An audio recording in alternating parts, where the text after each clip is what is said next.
Olá, este é o Conexão Futura. No último dia 8 de maio, foi sancionada em Brasília a Lei número 13.442, que institui o Dia Nacional do Teatro Acessível, celebrado em 19 de setembro. De repente, você pode estar se perguntando por que criar um Dia Nacional do Teatro Acessível?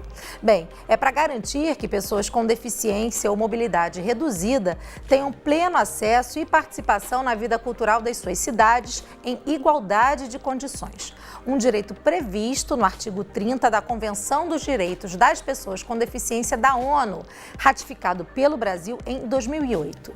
No entanto, o número de espaços culturais e produções teatrais com todas as ferramentas de acessibilidade ainda é muito pequeno.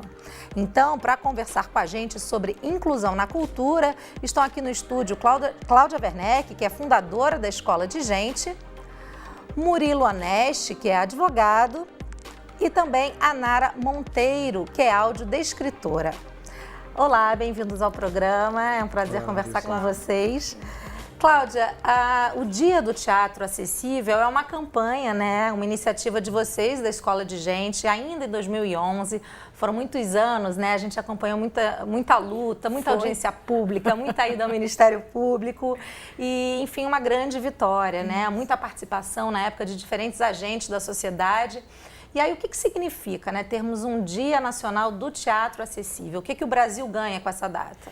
É mais uma mobilização para que as pessoas entendam que pessoas com deficiência têm direito ao planeta e à cultura produzida no planeta, nas cidades onde vivem, todos os dias. O Dia do Teatro Acessível, 19 de setembro, na verdade, também é o Dia do Teatro. E a Escola de Gente escolheu esse dia para provocar, para que todo teatro seja de fato acessível. E não apenas em alguns dias, porque nós entendemos que as pessoas com deficiência têm direito à cultura, como produtores, pensadores, plateia, artistas, sempre que desejarem. E quais são essas ferramentas de acessibilidade previstas, né? O que é preciso para que uma peça teatral seja considerada totalmente acessível? Além da acessibilidade física, quer dizer, um local que as pessoas com deficiência possam entrar em segurança e não de qualquer jeito, com banheiro acessível, né, com toda uma circulação acessível, tem a parte da acessibilidade comunicacional, que ainda é mais esquecida hoje, que envolve intérprete de Libras, da língua de sinais brasileira, envolve a legenda, porque há pessoas surdas que não conhecem a Libras, então é preciso pensar nessas duas acessibilidades. Para pessoas cegas, tem audiodescrição, a visita ao cenário antes que a peça comece. Todo o material distribuído ele tem que estar em letra ampliada, em meio digital, em braille, ou seja, é um banquete generoso de possibilidades para que as pessoas com deficiência, com mobilidade reduzida ou analfabetas que cheguem ao teatro possam participar com equiparação de oportunidades. Muito bacana. Gente, a Nara é audiodescritora, né? Trabalha há muitos anos com audiodescrição. E aí eu queria pedir, Nara, para você explicar um pouquinho, né, como é que funciona a audiodescrição. Bom, a audiodescrição é a descrição de toda e qualquer imagem, né? Dentro do teatro, ela tem as particularidades dela, né? Então, no caso, o audiodescritor, a pessoa que vai descrever a peça precisa assistir aquele espetáculo, filmar aquele espetáculo, receber o texto daquele espetáculo e aí essa pessoa vai assistindo o espetáculo, inserindo, né, aquilo que precisa ser descrito, todo o conteúdo que vai ser importante para o entendimento daquela peça, para contar a história daquela peça, tudo aquilo que não foi dito e tudo aquilo que foi feito, né, e cenário, figurino e tal, e aí monta-se um roteiro, e aí no dia a pessoa com deficiência pega um fonezinho de ouvido, um radinho, senta onde quer na plateia e fica ali escutando a descrição de tudo. E você poderia, por favor, por gentileza, fazer rapidamente a audiodescrição do nosso cenário? Do nosso estúdio? Posso, a gente está dentro de um estúdio que tem o piso, paredes e teto de madeira clara. No fundo, quase formando um semicírculo, nós temos 5 janelões. Esses janelões dão para um terraço. Esse terraço é todo verde, ele tem uma grama artificial verde e a mureta também é verde com plantas. E nós estamos sentados em cadeiras de madeira clara com braço e estofado de tecido colorido. Da esquerda para a direita tem a Larissa. Ela está na cadeira com um fundo amarelo, depois vem o Murilo, que está sentado na cadeira que tem um assento verde, a Cláudia sentada na cadeira com assento cinza e eu, na pontinha da direita, sentada na cadeira com estofado vermelho. Muito bacana. Eu já tive a experiência, né, de ouvir, né, a audiodescrição, é realmente bastante interessante, né, e é um trabalho lindíssimo realmente. Agora, Murilo, você é advogado, né, de produtores culturais, né, trabalha com assessoria jurídica para produtores. Essa é uma discussão que é levada a você normalmente? Você percebe que há uma preocupação em relação à acessibilidade no teatro? Sim, principalmente para incluir a todos na cultura brasileira, né? A gente precisa que sejam disponibilizadas essas ferramentas, esses modos, para que todos tenham acesso à cultura nacional. Há uma preocupação, então, de se adequar? Sim, e principalmente por causa das leis que cada vez estão surgindo mais abordando o tema.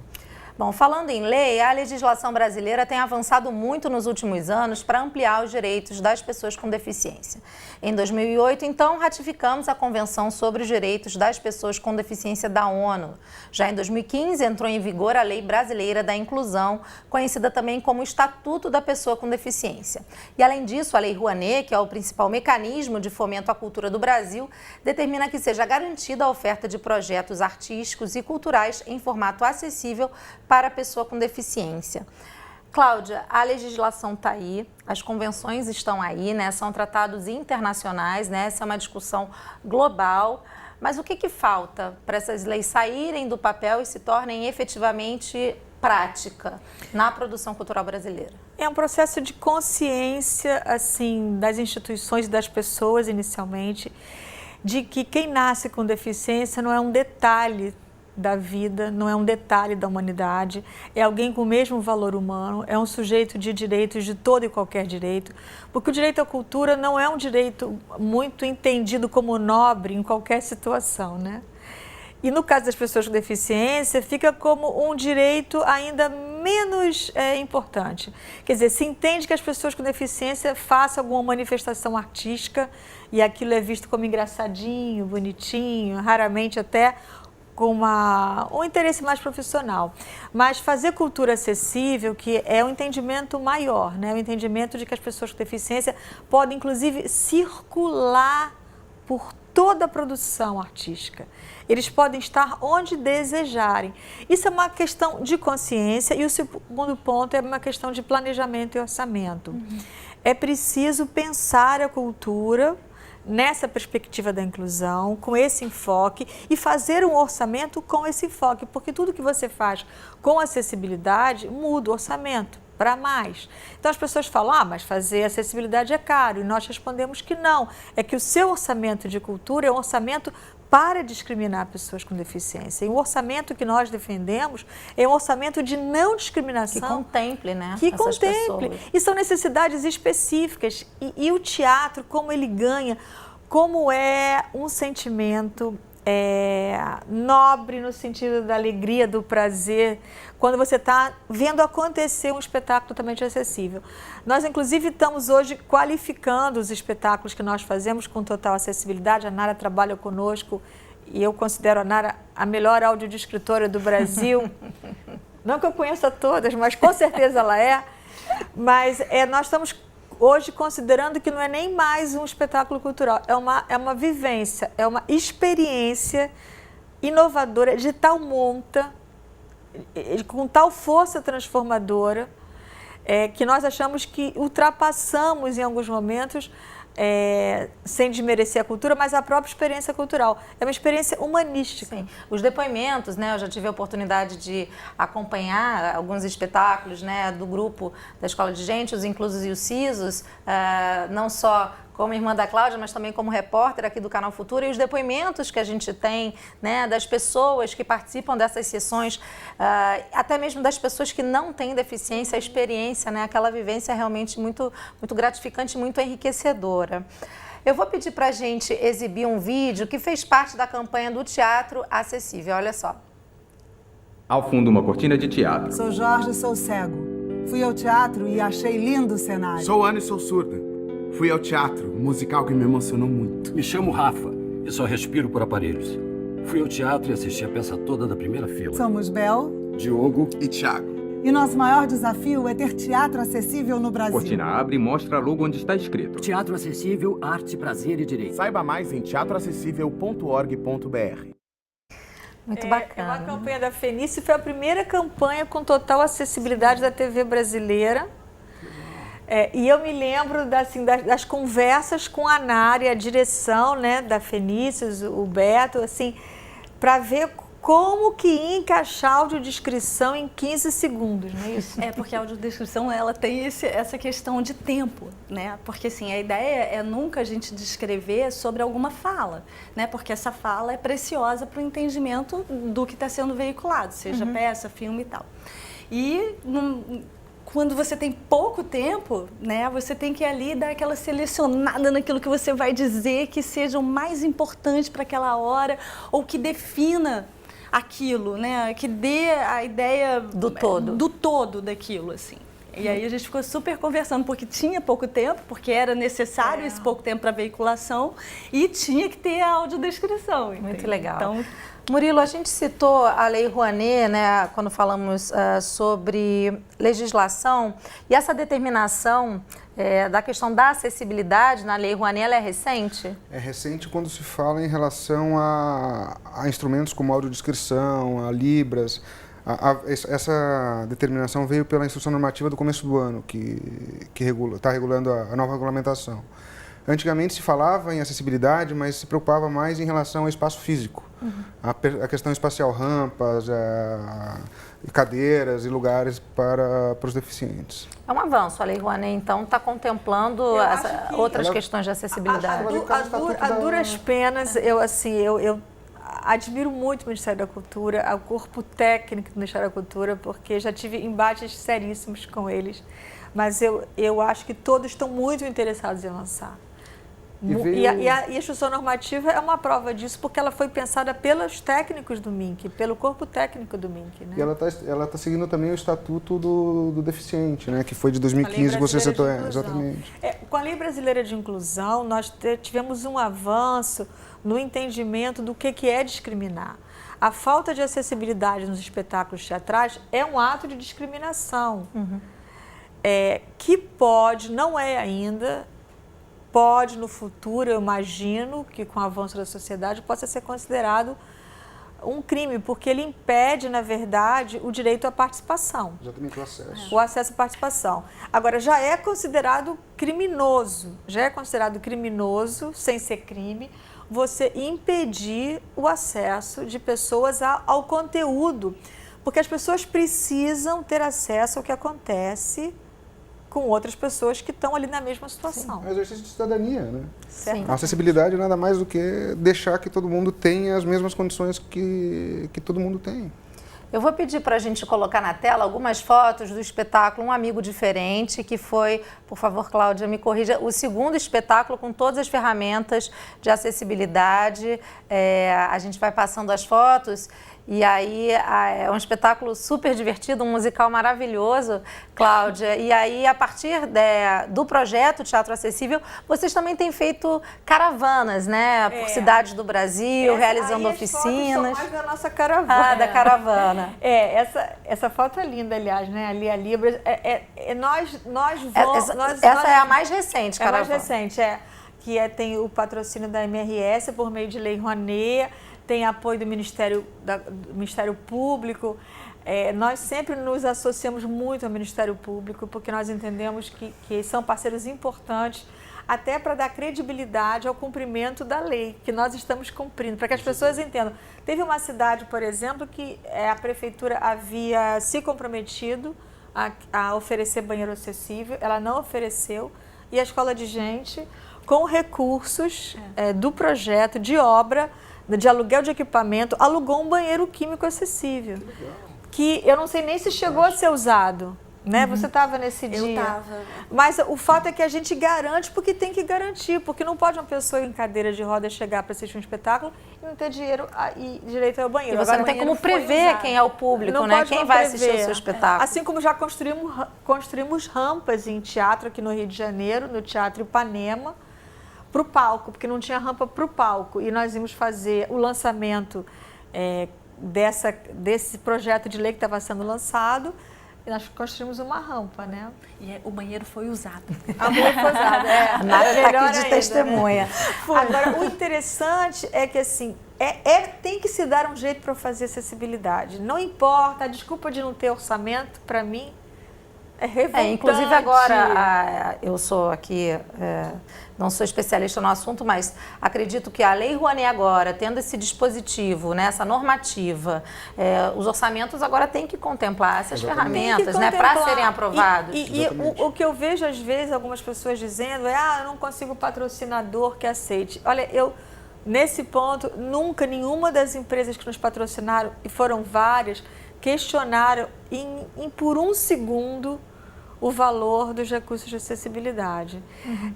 E eu acho que não é para questionar. Ao contrário, eu acho que isso agrega valor. Você patrocinar um projeto que está com esse modo de pensar inclusivo, agrega valor a quem está apoiando. Exatamente. Né? E a questão da Lei Rouanet, os grandes musicais de São Paulo, há mais ou menos 2 anos, eles inseriram a questão de acessibilidade justamente pela Lei Rouanet e estão indo regularmente, tem sessões acessíveis lá. Agora, a gente está falando aqui de normativas, legislação. Quem fiscaliza isso? Ou quem deveria fiscalizar isso? Que interessante, porque há 3 dias eu estava em Brasília numa discussão com o Conselho Nacional do Ministério Público, que é quem fiscaliza o Ministério Público na fiscalização. E um dos temas era acessibilidade, né? Porque a verdade é que a fiscalização praticamente não existe. Ela está só condicionada à prestação de contas, né? No momento em que você vai fazer a sua prestação de contas do seu espetáculo, você vai ter que dizer aquilo que você fez e provar que você fez. Então, por enquanto, essa é a única fiscalização. Isso pela Rouanet também. Isso pela Rouanet. Porque agora, eu acho que tem uma questão da Rouanet que é a seguinte, ela propõe a colocação de acessibilidade, mas não de todas as acessibilidades.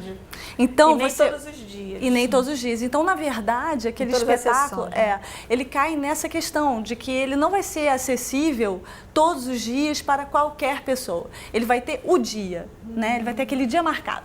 Hoje nós vamos colocar ou audiodescrição, ou Libras, ou o que for de acessibilidade. Mas é aquele dia, entende? Ou tantos dias. Mas, na verdade, eu acho que o que deveria é todos os dias. Claro. Né? Assim, a pessoa com deficiência, com qualquer deficiência, tem o direito de acordar naquele dia e dizer, opa, hoje eu quero ir ao se teatro, programar, abrir o jornal, nem abre mais o jornal, pessoa. mas enfim, olhar, internet, né? exatamente, ver pela internet a programação e ir. Claro. O tempo está passando rápido e aí agora eu quero fugir um pouco da questão teatral, mas continuar na cultura, porque a gente vai falar então de acesso à leitura, né? Porque vocês, Cláudia, na Escola de Gente, também estão com a campanha Todas as Pessoas Têm Direito a Conhecer Todas as Histórias, que é livro e leitura acessível. Conta um pouquinho da proposta, que ações vocês têm realizado nesse sentido? É bem complementar, né? Porque quando nós fazemos teatro acessível, nós geralmente, sempre que possível, nós também oferecemos livros acessíveis, né? Então, tudo está muito interligado. O próprio programa da peça? O próprio programa da peça, tudo é muito interligado. Nós fazemos uma diferença entre livro acessível e leitura acessível. Livro acessível é um livro que tem vários formatos. Nós temos livros com 10 formatos acessíveis. Mas nós não estamos assim satisfeitos com isso, porque nós entendemos que o ideal não é você ir aumentando o número de formatos. É você trabalhar dentro do conceito de desenho universal, onde você, com menos formatos, consegue garantir mais acessibilidade. No Brasil, entretanto, é muito difícil você produzir livro acessível, porque você precisa de incentivo. A gente faz muita coisa também com Lei Rouanet. Eu acho que a área do teatro é muito mais evoluída no pensamento inclusivo dentro da área da cultura do que do livro. Eu acho a Fundação Brasileira, Fundação FBN ainda bastante assim reticente no entendimento do livro acessível. Agora, a leitura acessível é algo muito... As editoras também, o mercado também, As editoras, nossa, eu tenho... também foi um tema que conversamos essa semana. As pessoas cegas não chegam nas livrarias e não conseguem comprar os livros que desejam. E isso está posto à jurisprudência, mas as editoras, por alguma razão, porque não é caro fazer o livro em formato digital ou em DAISY, não é caro. Eu realmente não entendo assim, porque não é uma questão econômica, é uma questão de um pensamento pouco desenvolvido, digamos assim, no que se refere a para que serve o livro, para que serve a leitura, porque a leitura, a leitura é a forma que você acessa os conhecimentos circulantes na sua geração. A leitura, para nós da Escola de Gente, não é pegar um livro, a leitura é a forma como você acessa o conhecimento. Essa figura do livro tradicional impresso em tinta também é secular e antiga. Sim. Isso foi feito só para as pessoas que enxergam, que têm mão para segurar um livro. Então, quando você pensa em leitura acessível, você pensa em acesso a conhecimento. Quando não há leitura acessível, principalmente para a criança, você rompe todo o sistema de fluxo de comunicação entre uma geração. Toda criança tem direito a ter acesso às histórias contadas pela sua humanidade. E se você interrompe isso, você prejudica uma geração inteira. Você não prejudica só aquela criança cega, você prejudica toda uma geração que perde a oportunidade de alavancar reflexões. Então, é uma área que cresce menos do que a do teatro, ela é mais problemática, reside mais interesse financeiro em que ela não caminhe, em que ela existe uma ideia também muito antiga de que as pessoas cegas vão ficar felizes recebendo de graça os livros que o governo e que outras fundações que fazem livro acessível vão doar. E o dinheiro público não é para isso, o dinheiro público é para fomentar todos os direitos, também o direito ao consumidor, que é um direito que a pessoa cega tem também dificuldade de exercer. Então, assim, eu acho ainda bem infantil o modo como nós tratamos do livro acessível, da leitura acessível. Por favor, hoje em dia, Murilo. Com meios digitais que a gente tem, deveria ser muito mais fácil, né? Porque hoje, com audiolivros, com livros que são digitais, como você mesmo disse, deveria ter uma facilidade muito maior do que simplesmente o braille que tinha antigamente, no exemplo. Agora, só para não ser assim muito cruel... não é uma questão do Brasil. Quando a gente viaja, a gente tem uma circulação grande em outros países do mundo, na Europa, essa questão da acessibilidade na comunicação, no livro, no teatro, nas artes visuais, no cinema, ela é muito precária. Ela é muito precária. Então, é um pensamento humanista precário, que independe do quanto aquele país está desenvolvido economicamente, etc. É da humanidade, na verdade. É da humanidade. Nara, para a gente finalizar, para quem está nos assistindo, né, e se interessou, por exemplo, pela audiodescrição, como é a formação, né? Como se tornar um audiodescritor? Hoje em dia a gente já tem caminho, quando eu comecei ainda não haviam tantos caminhos institucionalizados assim, mas hoje em dia a gente tem pós-graduação na Universidade Federal de Minas Gerais, assim, então a pessoa já pode procurar e fazer realmente um curso e ter um título e ter uma formação, né, assim, completa no trabalho. Eu comecei na lenha, ali na lenha, aprendendo bem no começo, entende, assim. Eu vou deixar, mas então... a Nara tem uma formação de atriz, que também é importante. É importante, pode facilitar, de repente, esse processo, Nara? Talvez sim. No caso mais específico, eu acho, inclusive, de teatro mesmo, né? Porque você, como ator, está ali dentro e tal, teatro, cinema, mas a audiodescrição, ela é muito mais do que isso, né? Ela abrange, inclusive, livros, descrição de imagens, museu, enfim, ela está aí a serviço de tudo, entende? Missa, casamento, aniversário de 15 anos. Ou seja, é um amplo caminho. Conferências. Olha, eu adoraria continuar conversando, né, abrindo também essas outras possibilidades, falarmos de outros bens culturais, como a Nara falou aqui dos museus, né, tão importantes, mas eu realmente preciso encerrar. Então, rapidamente, eu vou deixar dois sites para você que está em casa. O site primeiro da Escola de Gente, está aí na tela, escoladegente.org.br. Você encontra notícias atualizadas sobre acessibilidade e inclusão no Brasil, conferências internacionais. Também tem uma aba de publicações para você ter acesso ao material da Escola de Gente. E também tem um outro site que fala sobre audiodescrição para você pegar mais informações. Então tá aí audiodescrição.com.br. Muito obrigada pela presença de vocês, foi muito bacana o nosso bate-papo. Obrigado a vocês. Obrigada. Obrigado pelo convite. A você de casa, eu agradeço sempre a sua companhia, lembrando que a gente se encontra de segunda a sexta na tela da TV, mas a qualquer hora do dia e da noite no futuraplay.org. Um beijo para você e até a próxima. Tchau, tchau.